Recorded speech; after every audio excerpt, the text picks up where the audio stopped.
Halo, Assalamualaikum. Waalaikumsalam, Bu Pur. Iya, Maaf, apa kabar ya Mbak? alhamdulillah Bu Sehat? baik, sehat, sehat. Ibu gimana Bu?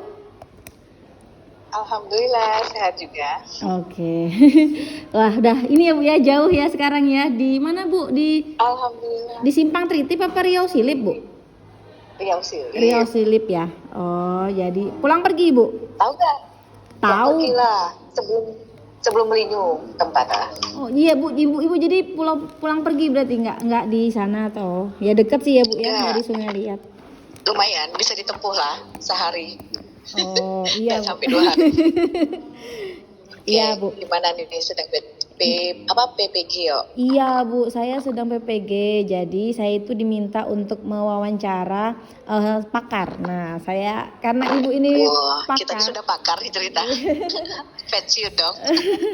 Ibu sudah pakar karena pengetahuannya tuh luas Bu, bisa dari literasi kan Ya. Ibu, dari sastra juga juga ini Ibu juga sudah membuat banyak cerpen. Terus kumpulan buku-buku Ibu juga sudah banyak, jadi menurut saya sudah patut lah Bu untuk saya jadikan Dipakari gitu ya. Ya Bu, begini Bu, jadi saya ingin menanyakan 6 pertanyaan saja Bu, boleh dijawab dengan singkat saja, nggak apa-apa. Ini menurut Ibu ini adalah identifikasi masalah yang ada di sekolahan saya Bu. Siapa tahu sama, dan ini biasanya masalah-masalah ini ada dari banyaknya teman-teman yang PPG itu juga hampir sama Bu permasalahannya, hampir sama-sama walaupun tidak 100% sama, tapi ada keseluruhannya, ada kesamaan. Jadi ini boleh saya mulai Bu? Siap, silakan. Ya, oke. Oke. Gini Bu, bagaimana pendapat Ibu tentang perkembangan berbahasa anak-anak sekarang ini ya Bu ya, terutama di anak-anak SMK dan anak SMA Bu? Baik, terima kasih. Pada dasarnya perkembangan bahasa anak-anak ini mereka mengikuti perkembangan budaya yang ada saat ini. Jadi yang namanya budaya adalah lingkungan di mana mereka tinggal gitu ya, di mana mereka berbaur, di mana mereka berinteraksi. Nah, kalau ditanyakan bagaimana perkembangan bahasa ini, ya tergantung bagaimanakah guru bahasa Indonesia yang menerapkan pola pembelajaran bahasa Indonesia, gitu Pak. Oh iya Bu, berarti bergantung dari di mana dianya anak itu ya Bu, dan polanya bagaimana dari guru tersebut ya, untuk mengajarkan anaknya sendiri untuk berbahasa yang baik dan benar ya Bu ya. Betul. Jadi polanya itu ya tergantung, karena kalau menurut Ibu ini ya, Ibu tidak mewajibkan anak-anak itu untuk selalu menggunakan bahasa Indonesia, karena prinsip penggunaan bahasa benar. Kalau mereka sudah baik, berarti dia sesuai dengan situasi dan kondisi serta lingkungannya, gitu kan? Ya. Nah, kalau mereka benar, berarti dalam situasi yang baik, mereka benar kaidah dan polanya. Jadi, kalau anak-anak kita di sekolah nih, dalam ruang istirahat, mereka menggunakan bahasa daerahnya, kalau di air gegas menggunakan bahasa sana ya, ya udah wajar, kita juga dukung, ikut. Tapi kalau dalam ruang publik, misal mereka berdiskusi, mereka berseminar, lalu guru-gurunya itu memberi pelajaran dengan menggunakan bahasa lain selain bahasa Indonesia, nah itu yang salahnya. Oh ya, Sudah paham kan? Sudah paham Jadi Bu. konsepnya tuh jelas banget dan kita nggak mendiskreditkan orang lain. Ya ini nggak ini banget, salah. Oh berarti kita yang harus profesional, itu konsep profesional tadi. Berarti tetap bahasa baik dan benar. Oke. Ya Bu. Ini berarti ini bisa mengacu ini ya Bu ya, yang soal yang apa pertanyaan kedua saya nih. Berarti apakah kesulitan penggunaan bahasa baku dan tanda baca menjadi masalah yang Ibu anggap paling sering terjadi Bu di anak-anak SMK dan SMA, ataukah hanya di tempat saya saja seperti itu Bu? Nah ini dia tadi Mbak. Kalau menurut Ibu, pembelajaran yang namanya teori keilmuan itu kan dipelajari. Iya. Ya.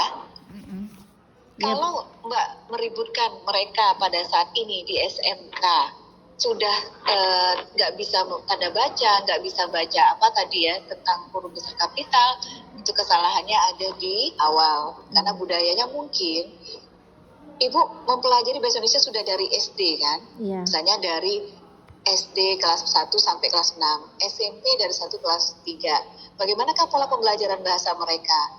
Kalau tempo dulu, kita kan include tuh. Secara tata bahasa memang nggak dipelajarin per KD, nggak ada. Tapi itu include pada setiap wacana yang kita adakan. Permasalahannya guru-guru yang di SMP dan di SD itu ngajarin nggak sih tata bahasa mereka gitu kan? Iya. Dan dilalah jawaban guru-guru di SMP dan SD nggak ada teorinya tuh, jadi kita nggak sempat ngejar ini ngejar itu. Kita dibebani dengan banyak KD dan harus selesai. Dan itu kan kamuflase, istilahnya kayak klasik lah ya beritanya. Padahal sumber utama kita belajar itu kalau secara ini kita bisa nyambi. Oh iya, Nah, benar. pada saat penulisan, mereka maju ke depan nih. Kenapa ini salah nak? Ini rupanya mesti huruf kecil. Nah, disitulah masuk kitanya berteori, ya kan? Iya, Jadi dalam nulis itu begini-begini, ada bacanya mesti kayak gini. Semuanya kan kena dari pembelajaran anak yang maju ke depan. Iya. Oh, berarti dari kita harus tahu akar Terus permasalahan pekerjaan ya. mereka. Iya, kembali ke gurunya lagi. Jadi Halo? cuma kan pada saat kuliah, teori, halo? Iya. Halo? Iya, Bu. Jelas, sorry. Sudah jelas. Nah, oke. Pada saat kuliah kita kan sudah belajar tuh tentang teori-teori kebahasaan. Iya. Nah, pada saat pembelajaran tentu kita nggak akan anak-anak kuliah gitu ya tentang teori karena mereka kan bukan jurusan kebahasaan gitu kan. Iya. Jadi yang bereknya itu kapan? Itu tadi pada saat kita ngoreksi, kita sambil sisipin. Atau pada saat anak-anak ngirim surat ya, surat izin. Masih nggak di situ? Ada surat izin dikirim, ada nggak Mbak? Ada? Masih ada. Izin. Nah, di situ kita koreksi. Mulai ini kita tunjukin. Aduh, ini surat dari siapa ya? Dari ini Bu. Nah, coba perhatikan nak semuanya. Buka kertas, buat kita ngirim surat yuk bareng-bareng. Jadi misalnya materi yang satunya kita lewatin dulu, kita ngisi dulu. Penting nih karena ini kayaknya semua kelas nih make izin. Yang nggak pernah izin coba belajar. Bagaimana cara nulisnya? Apa lingkupnya gimana? Selingkungnya gimana? Gitu kan? Tanda baca titik komanya gimana? Bukan khusus ada pelajaran membuat surat, enggak. Nah itu tergantung gurunya. Makanya guru bahasa Indonesia itu kompetensinya kan ada partnya sama dengan semua guru. Ada pedagogi, profesional yang paling penting. Ilmu pedagogi juga penting. Sosial kepribadian oke lah. Gimana? Tapi yang profesionalitasnya itu kita lihat kan. Kemudian keterampilan gurunya juga kan harus ada tuh. Ada 4 ya. Berbicara, menyimak, menulis, dan membacanya. Nah, menulisnya gimana? Kalau ibu sih nggak jauh-jauh, Mbak. Level kita 4 itulah yang dikuasai. Oh iya. Ini kebahasaan. Nah, itu. Jadi nggak ada keluh kesah bahwa ini tadi, budaya masyarakat dan budaya guru yang awal itu gimana nerapinnya. Kalau ternyata guru yang awal itu nggak memberikan sama sekali tanda-tanda baca, ya udah deh. Kita yang mutusin, yang nerusin. Oh, kalau gitu gini nak, kayak gitu. Begitu deh. Oke, saya sudah ada pandangan Bu. Oh berarti tidak hanya waktu pembelajaran itu harus ada materi itu harus diajarkan itu, tapi harus ada selingan-selingan ya Bu ya. Berarti ya. Kayak pas baca puisi gitu, ya Bu ya. Kayak pas baca puisi kita tiba-tiba kita ajarin lah sedikit berapa menit sebelum ini walaupun tidak ada pembelajaran kita selingi biar ada anak itu pembelajaran di nantinya gitu kan Bu. Yang perlu kan. Nggak mesti kan kita dari pemerintah kok nggak ada ya puisi, kok nggak ada ya tanda baca, nggak penting, kita lah masukinnya gimana. Iya, Bu. Artinya kan itu juga tidak menghambat kita untuk terus kan. Ternyata makanya guru-guru di sekolah itu terutama guru bahasa Indonesia dia ngoreksi nggak sih pembicaraan siswanya gimana pada saat di kelas ya. Kemudian dia ngoreksi nggak sih pada saat siswanya nulis, karena itu kerjaan kita memang, bagian kita ngoreksi dia berbicara dan ngoreksi dia nulis gitu. Oh iya Bu, oke, ngerti lah. Yang untuk yang ini sekarang saya sudah ada. Oh berarti memang untuk bahasa ini kita nggak bisa tolak ukur di ini ya Bu ya, harus digunakan ini. Tapi anak itu harus tahu kapan dipakainya ya Bu ya kalau untuk bahasanya. Terus untuk pembelajaran tadi misalnya ada pembelajaran menulis tuh tidak harus di materinya Bu ya, berarti harus ada selip-selipan kita untuk pintar-pintar kita lah cari kapan waktunya biar anak itu belajar sedikit-sedikit walaupun tidak langsung ke pokok materinya ya Bu ya. Kayak gitu, karena kan kalau di SMK kan kita ada negosiasi. Nah kita kan yang buat tuh, nggak ada kan itu pelajaran bagaimana menulis negosiasi, harus pakai tanda baca kah, harus pakai tanda petik dua kan nggak ada. Nah kita yang mulai masukin. Iya. Karena samaan kan mesti huruf besar itu kan nggak ada. Iya, Kita karena harus ini Bu memperbaiki. ya. Karena untuk belajar materi tanda baca itu lama sekali ya Bu ya. Kalau harus diajarkan semua itu pasti berarti kita guru harus pilah-pilah ya Bu ya, untuk mana yang kira-kira sering keluar itu harus dipilah mungkin. Iya, kita tuh berarti kalau sekarang kita belajar melihat dari kesalahan siswa. Kalau anaknya benar ya udah nggak usah diajarin lagi gitu kan. Iya. Tapi kalau dia masih salah ya udah yuk perbaikin. Ya Bu. Oke. Dari kesalahan dia. Ya, ini sudah ada, berarti Ibu sudah menjawab langsung ke dua pertanyaan saya. Ini berarti masih masuk ya kan karena dari obrolan. Dan ini yang selanjutnya Bu, di sekolah Ibu atau di daerah Ibu lah ya, apakah pengajaran masih didominasi peran guru? Guru itu sebagai senternya Bu, atau sekarang sudah bisa untuk siswanya sudah harus yang mencari benar-benar pembelajaran itu bukan berpusat pada guru tapi murid itu juga harus, atau sudah bagus sekarang Bu di tempat Ibu atau Ibu melihatnya sekarang ini? Nah kalau masalah ini juga Ibu masih mengambil, karena ini ya kalau di kurikulum Merdeka itu kan Mbak ada asesmen awal gitu ya, ngelihat bagaimana potensi siswa. Nah sama juga nih dengan anak-anak kita yang sekarang.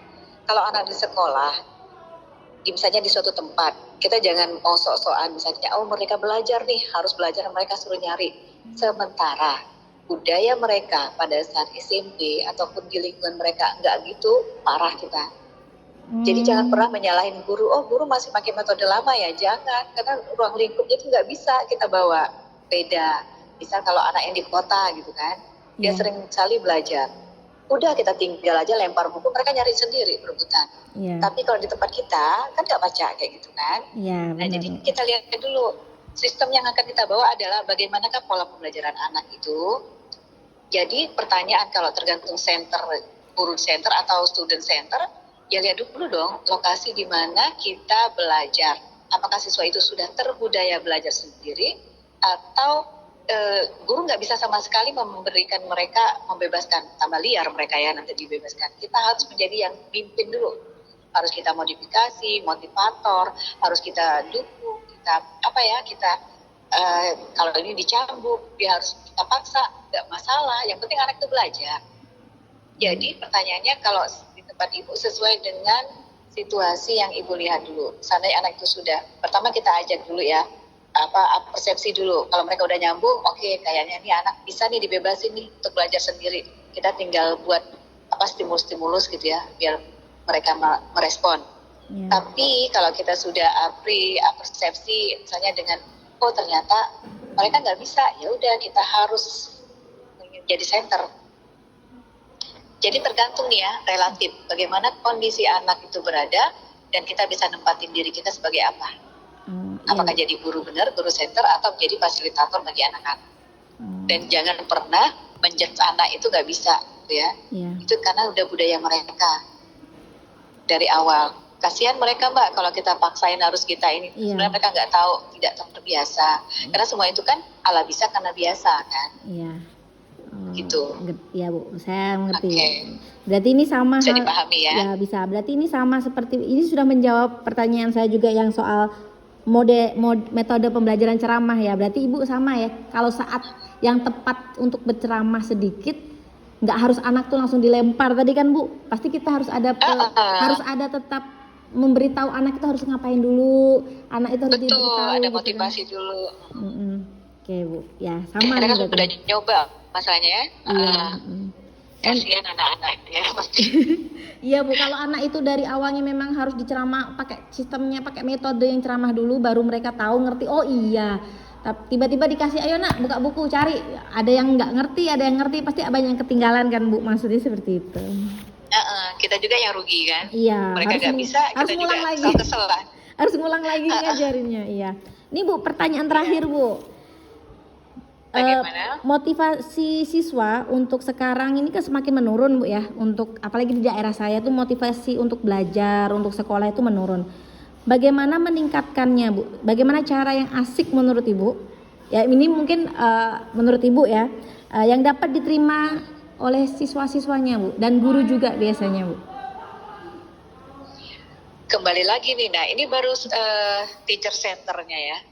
Kita memposisikan kita itu sebagai apa sih gitu ya, sebagai entertain atau enggak. Kalau ibu ngelihat gurunya, karena ibu pernah muda, karena ibu pernah belajar gitu ya. Kalau ibu ngelihat gurunya seger, gurunya cakep, gurunya itu otomatis loh, secara otomatis karena ibu visualisasinya tinggi mungkin ya. Kalau ngelihat gurunya lookingnya bagus, aku semangat. Tapi pada saat ngeliat dia berbicara nggak bagus, lemah lagi Bu, ternyata gitu, kayak kecewa gitu ya. Jadi kita harus packagingnya tuh harus klop lah antara looking at dengan beauty behind atau di dalam itu seperti apa. Nah, bagaimana sih untuk menutupi, ternyata kita oke deh sekarang looking at gitu ya, packagingnya udah bagus. Tapi dalamnya agak kurang, ya udah kita bermain aja dengan bermain peran banyak. Coba kamu jadi ini nak, benar itu, lalu tancapkan. Jangan pernah kita memberikan instruksi kepada anak nggak pernah di reward, nggak pernah dihargai. Dihargainya boleh dengan tepuk tangan, dengan memuji, atau hasil karyanya itu kita pajang. Janji kita adalah untuk memajang karya siswa, apa hasil mereka itu, atau kita buat suatu apa, itu akan lebih baik daripada kita berikan nilai. Ya, nilai itu terakhir ya Mbak ya. Iya. Kalau ibu nilai ke anak janji, tapi ibu standar nilai anak itu akan ibu patokan tinggi kalau dia sudah sampai level juara kabupaten atau provinsi. Itu pasti mantap tuh anak. Iya. Dan anak bisa ngejar kayak gitu. Kemudian yang kedua, jangan pernah bosan untuk mengulangi kesalahan anak. Dia akan merasa tertantang sendiri Mbak. Misal nih, dia lagi berbicara, ternyata salah, ulangi lagi. Salah lagi, ulangi sampai bisa, sampai dia merasa kesal dengan dirinya sendiri, dan kita ketawa aja senyum pura-pura nggak ada apa-apa, dia akan tertantang dan dia akan memperbaiki dirinya. Itu salah satu sih kalau cara ibu, agak kejam ya mungkin ya. Karena membuat mereka tuh merasa gimana kayak gitu. Nah, kalau nggak gitu, itu kan dari berbicara. Kalau dari segi menulis, terus bolak-balik sampai berapa kali. Nah, kalau yang sudah 12 kali lalu berhasil, kita kasih reward. Kita pajang hasil karyanya itu di depan. Nah, ini contoh. Jadi mudah sih sebenarnya mengambil hati siswa itu ya, agar dia mau berbuat. Senangin dia dulu, kemudian minta dia ngerjain sesuatu dan banggain hasil karyanya, udah jadi dia anak. Oh iya Bu. Bisa kita bawa kemana-mana. Sip. Wah. Bisa dipahami nggak? Bisa Bu. Terima kasih lah Bu, udah diberitahu, udah diberi pemahaman pada saya. Mungkin selama ini saya menganggap bahwa anak itu harusnya seperti ini, guru tuh udah selalu benar ya Bu ya. Dengan saya dengan saya bertanya dengan Ibu untuk sharing-sharing seperti ini, saya baru ngerti, oh iya berarti anak itu nggak semuanya tuh seperti itu ya, beda-beda anak itu. Iya, kita harus ikut aroma dia, auranya, kemudian alur dia itu seperti apa, enak loh Mbak ternyata. Jadi jangan, karena ternyata di balik seorang anak yang teguh itu kadang-kadang dia mengenanggung beban derita hidup yang luar biasa loh, kita nggak tahu kan. Iya benar. Nah inilah hebatnya kita, walaupun kita di luar itu juga bebannya luar biasa banyak, tapi kita bisa menjadi pemain peran yang baik untuk mereka. Bayangin 36 siswa loh kita hadapi, dan semuanya harus kita buat senang kan? Walaupun nggak semuanya bisa kita rangkul, tapi minimal kita bisa menjadi center lah bagi mereka, penerang hidup gitu. Ternyata aku dihargai, oh ternyata aku ini berarti loh bagi itu. Nah itu juga sudah membuat mereka luar biasa senang. Nah kalau mereka sudah senang, apa yang kita ajarin mereka masuk. Mereka yang nggak tahu, mereka akan bertanya. Dan kita pun mudah untuk memasukkan nilai-nilai positif itu kepada mereka, terutama menulis ya, dan berbicara. Oke. Nah terjadilah tuh hasil karya-karya puisi mereka, cerpen mereka. Dan mereka akhirnya seperti mendapat pembelaan gitu ya. Oh aku akan menuliskan ini dan tulisan aku ini akan dihargai gitu. Ya, apalagi kalau kita bukukan hasil mereka, waduh sangat bagus. Dan itu sebuah karya yang sangat bernilai setelah mereka selesai di sekolah nanti. Jadi banyak ya, bukan hanya tentang kebahasan hidup itu ya. Iya. Banyak juga cerita yang lain dan bisa kita bahasakan. Iya, Bu. Kan keren ya. Keren. Aduh. Ya kurang lebih begitu. Oke, Bu. Ya Allah, terima kasih Bu Kur. Udah diberi Siap. wejangan. Saya jadi terbuka. Oh iya ya, anak itu nggak gini-gini. Pokoknya kapan-kapan Ibu buka kita seminar kan ya Bu ya. di daerah bawah ya Mbak ya. Iya. Daerah kita itu kan sama sebenarnya Mbak. Makanya Iya. kita Mbak, pesan saya jangan pernah merasa kecil hati dengan teman-teman yang mengajar di kota. Iya, Kita Bu. itu lebih berharga dan lebih memiliki martabat dibandingkan guru-guru di kota yang hanya asal jadi gitu. Iya, Bu. Iya kan? Iya, Kita bener. perannya itu luar biasa bagi mereka. Makanya berbanggalah yang dapat di daerah itu luar biasa dan amalannya itu tinggi gitu kan. Iya, Bu. Apalagi anak Jadi, itu berhasil ya, Bu ya. Wah, luar biasa ya Allah. Dari yang Nggak nggak dikasih tahu apa aja udah tiba-tiba senang bisa kan? ya. Heeh. Tuh benar. Yang Ibu alami kayak gitu. Daripada ngajar anak kota yang songong ya gitu. Iya, Bu. Oke, Bu, terima kasih Bu ya. Nanti kita sambung lagi. Oke. Sepertinya sudah cukup Siap. untuk pertanyaan-pertanyaan ini, udah menjawab semuanya, Sudah Bu. ya? Sudah. Sudah terjawab ya? Sudah. Oke, siap. Semoga sukses. Iya, Mbak Ratna. Bu. Ya. Sehat selalu ya. Salam buat si kecil. Iya, Bu. Ini sedang aktif-aktifnya, Bu. Waduh, luar biasa tuh Ibu Iya. muda. Iya, Bu. Oke deh, sukses Selamat Mbak istirahat ya. ya, Jangan Bu pernah ya. lelah ya. Iya, iya, Bu. Sama-sama. Ya. Oke, sukses Mbak. Ya, Bu. Dadah. Dadah. Yo. Assalamualaikum. Dadah juga. Waalaikumsalam warahmatullahi wabarakatuh Mbak. Ya, Bu.